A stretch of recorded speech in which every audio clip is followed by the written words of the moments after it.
Call me Fuego, 93 like me. Fire in the sheets, spending summers on the sea.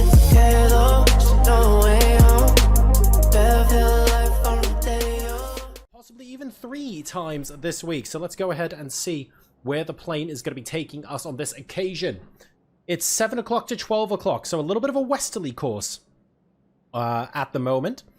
And that's going to mean that teams that regularly land, for example, Yasnaya, Milta, Prison, Lipovka, Milta Power, these guys are going to be going to their alternative drop locations. Gameframe and Faze Clan both going on Sosnovka Island, which is going to be excellent.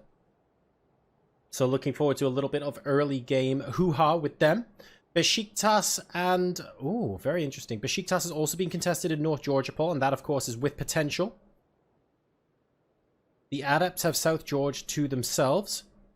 And it looks like Gameframe are very happy to take these compounds to the south. And Tico is going to move away, hopefully, and allow Faze Clan to take these compounds. In fact, Gameframe are actually going to move into military base itself. So fair enough.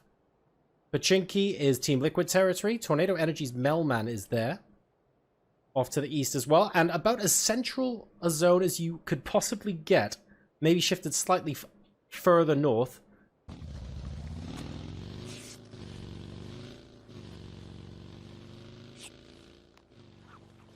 Page now healing up. Omican are safe for now. Tornado Energy dissuading Fuzzface and the rest of Faze Clan from going north of the road.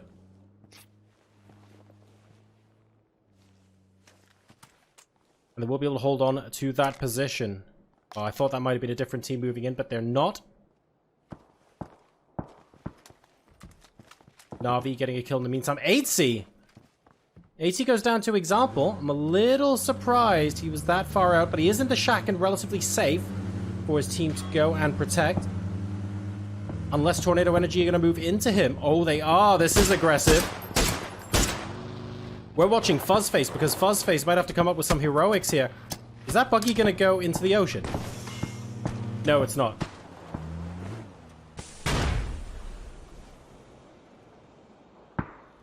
And here come Melman. Melman has gone down. Alya's on the right-hand side. Fuzzface needs to know there's someone behind him. Spotted him. Great shots with the orb, but not enough. That second round actually took Alya to very, very low. But unfortunately, Faze Clan have lost this corner of the world. Gustav might be able to come back in here and try for some sort of cleanup duty from range. Melman is basically dead. I don't see how Alya's going to be able to get him up, but Alya should be able to survive. Alya knocks Gustav! This might be a chance to get Melman! Oh dear! I feel like Faze Clan arguably gifted Tornado Energy the opportunity to get this res. This was not supposed to happen, and suddenly Faze Clan are looking very difficult indeed. Very untenable position now.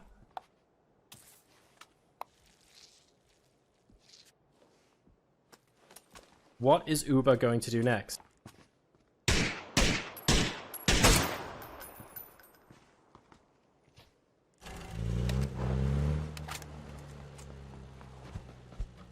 Uber alone, potentially facing off against Example, who's very close to him. Example spots him, Uber does it.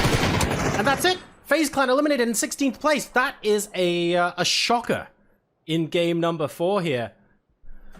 I feel like Faze Clan, everything sort of hinged on what happened at that shack. And Tornado Energy rotated in nice and aggressive, forcing Faze Clan into mistakes.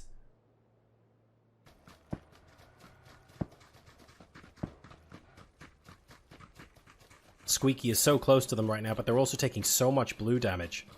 They have to effectively run into this, win the fight, and run out in very, very quick succession. Oh, did they hear Squeaky there? I think Philu heard Squeaky there. That's it. That's the down. That's going to be an out as well. He's going to have to heal. The rest of Ents are going to be asking themselves some questions at this point. They knew the adepts could have been there.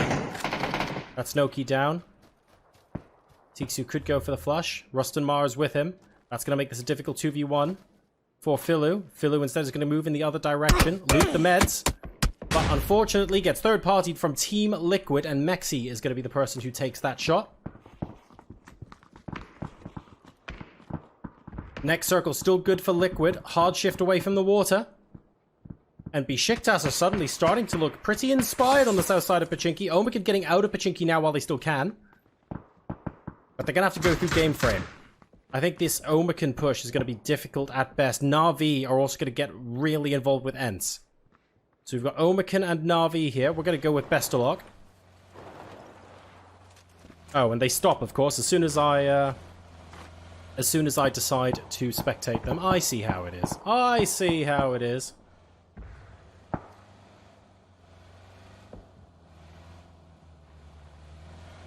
So they see Ents. They're radioing this information back now. Do we actually get the flush onto Diggory? We do indeed. So that's Na'Vi taking the point.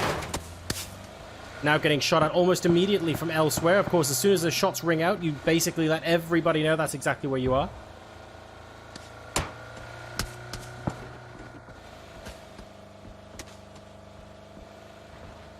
And Na'Vi moving up on Tempest now. Tomil specifically. Tempest only have one player in this area of the map. Tomil is hunkering down. Tempest have people the other side. The battle of the two yellow teams. They're almost identical in terms of color. What a great Molotov! They asked themselves, where could our opponents be? That's probably the only place they can be. Oh my god, a fantastic barrel spray onto Pixel, followed up by a frag on Tomil, and Tempest are suddenly on their knees. What on earth can Clip do at this point? They know they're fighting Na'Vi. They know they're ultra aggressive. Tixu with the third party. And that's going to be music to the ears of Na'Vi. The tab finishes off Clip. They say, thank you very much, Ents, for the third party, but we might take you next if you're not careful. Team Liquid getting involved now as well. mxey up on the hill. Near where Tixu is. Frag going out to see if they can be spotted. They won't, though. Ibi might spot him off to the left next. Also a no. Team Liquid back to the compound. Not sure how many teams they're dealing with here. Playing it safe. Omican playing it significantly less safe. Right next to Besiktas.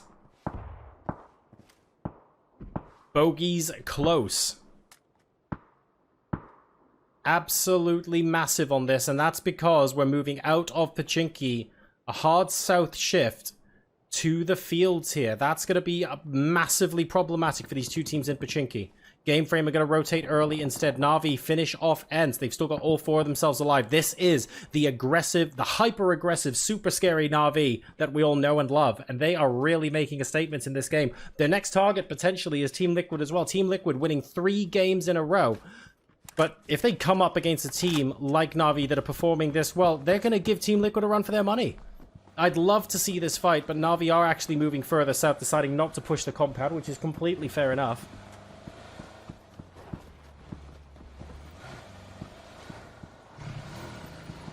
And I think they're just finishing off their loot and deciding on their next move.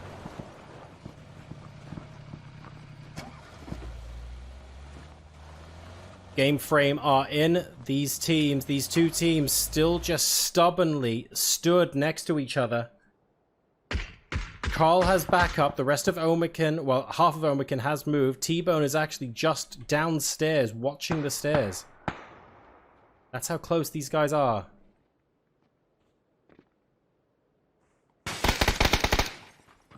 Page has been spotted elsewhere. And that's actually instruction for T-Bone to go up the stairs. That's huge! Great teamwork there from Omican. Is that a silenced barrel? It is a silenced barrel, so that's going to finish one member. That's 1 point to Omican. Now we need the rest as well. Great off angle, actually, from Lyron. What a beautiful spray. And with an M4, takes out both T-Bone and Page. And Besiktas, well, they eliminate Omican and they've won Pochinki, but my god, are they going to have to figure out a way into the circle super quickly. Na'Vi and Tornado Energy now resuming their conflict. The tab has gone down. Na'Vi up to 9 kills. Alya spotted by Kemba. Frag grenade falling just short. Kemba not having a frag to deal with this at the moment. And they're getting third-partied by Team Liquid as well, so they're going to have to bow out. Best of luck looking at Team Liquid in a similar position. They need to find a way to regroup. They're down to a duo now. 9 kills, though, with 8 teams left alive. Really, really strong, but Team Liquid are absolutely playing demonically on edge. That Na'Vi versus Team Liquid fight we were all hoping for, not in the form of a third party, is what Na'Vi is going to be saying. They wanted a straight-on fight. They didn't get it. Alya still under siege by everyone in the meantime, by the way. Team Liquid continuing to be as ruthless as possible. And that is a hard shift to the 4 o'clock position. Was not expecting that. So it's this road that the circle is going to be taking rather than this central one. I was expecting the circle to end where Alya is now. And I think a lot of the pro players might be too. But very, very surprising. Besiktas, Tornado, and Na'Vi. Sorry, and Tempest. 4 different teams here. Best of luck and Wookie Bookie. They're the same color on your minimap, but they're 2 different teams, guys. Game Frame and Besiktas need to think of a way in. And at the moment, they're only using vehicles for cover. They do not have any ideas beyond that. They're just focused on trying to stay alive. TSM doing a great job gatekeeping. We haven't talked about them very much because they've actually had a quiet positional game. Only the 1 kill so far, but just look at their position. All 4 fanned out, looking at game frame, looking for those points and those final eliminations that will get them a top position in this game. They're looking very strong for a top 5 finish and possibly for them to frag out from this point onwards as well, but they need to get a couple of those confirmed kills. Party Beetle is being resurrected by Tico at the moment. Hackers, though, has gone down in the Wizard Tower. Sorry, the Shack as well.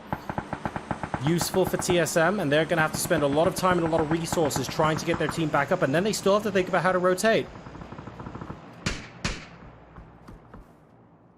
Na'Vi finished off by Team Liquid with all 4 players left alive. Tempest goes down as well. That makes things a lot easier. A very simple calculation for Team Liquid at this point. Oh, Jeemzz trying to use the car to intersect, but Alya will manage to find a kill onto Team Liquid. Being so patient, was the solo player throughout all of that, and somehow managed to bag himself an extra point for the kill and outlast Na'Vi and Tempest as well. Absolutely strong stuff, but Tornado Energy will finally go down in 5th place. TSM have a full third of the circle. So do Team Liquid. But then again, so do M-Force on the bottom half. It's only Besiktas that are in a difficult situation at the moment, with TSM crowding them in from one side and Team Liquid having an idea on the other. But the Molotovs from Fex will be enough. That is Besiktas out of the game. Team Liquid have a crate to boot. Is that going to be enough to push them over the edge? Can they potentially get 4 in a row? I don't think I've ever seen a team win 4 in a row in scrims, ever. But they are still a long way from doing it. There are 3 teams left alive, and TSM have all 4 members alive. So do not count any chickens before they hatch, especially if those chickens are chicken dinners in PUBG.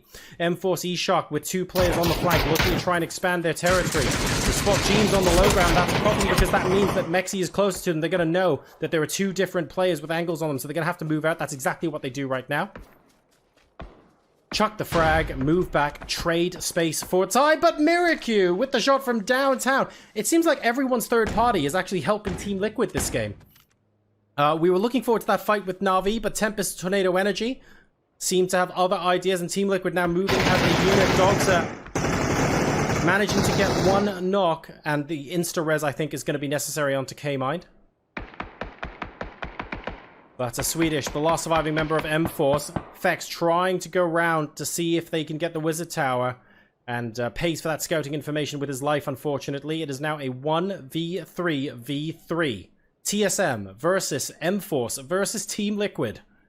TSM have got the high ground advantage. Team Liquid are moving back round north, which means that mxey and co are going to have to be watching back out over their eastern flank. Western flank even. I can do directions, I promise. God, can you imagine that coming in a game? 2 people east. Oops, I mean west. Yeah, don't make calls like Joro. Coach Joro occasionally is a little bit, shall we say, direction neutral. But that's okay. I'm not the one doing the shooting in this game. Right. A couple of shots will confirm that Team Liquid are, in fact, out west. So this is going to be a straight fight between these 2 teams. This is good news for M-Force. If Swedish stays alive long enough, this is an excellent and golden opportunity to just quietly finish at least second. There is no need to get involved right now if they don't want to. But moving out, actually. Moving out is going to be interesting. I'm going to look at this because TSM will not expect Swedish to be moving out here. They will expect the person in the Wizard Tower to stay quiet, stay compliant, and if you're lucky, just wait for the fight to finish and take your second place like a good boy. And Swedish says, nope, I want some of those points. Thank you very much. Jeemzz taking out Vard and the trade. This trade is good for M-Force because they want basically one person to be left alive at the end of this. Team Liquid still continuing. And that is it. TSM eliminated, but eliminated with points for Swedish as well. And that's a 4x on the org right now. Kaymind needs to resurrect Jeemzz. And Swedish doesn't actually know where they are in the smokes. This is the best chance they're going to get. Spots Kaymind. Won't quite get the hit, but my god, really, really nice. Aggressive play there from M-Force eShark. They will finish in second position, but we have to talk about the 4-time champions of today's scrims. 4 wins in a row for Team Liquid. An absolutely monstrous performance once again with double-digit kills. M-Force eShark coming in second place, backstabbing TSM, who assumed that they would just stay in the Watchtower. And to be fair, under normal circumstances, you would assume that. But Swedish, with the extra points in the end, leapfrogging TSM into second place. And Besiktas will finish in fourth. What a tremendous game, and what a very exciting game number 1 of Erangel that was.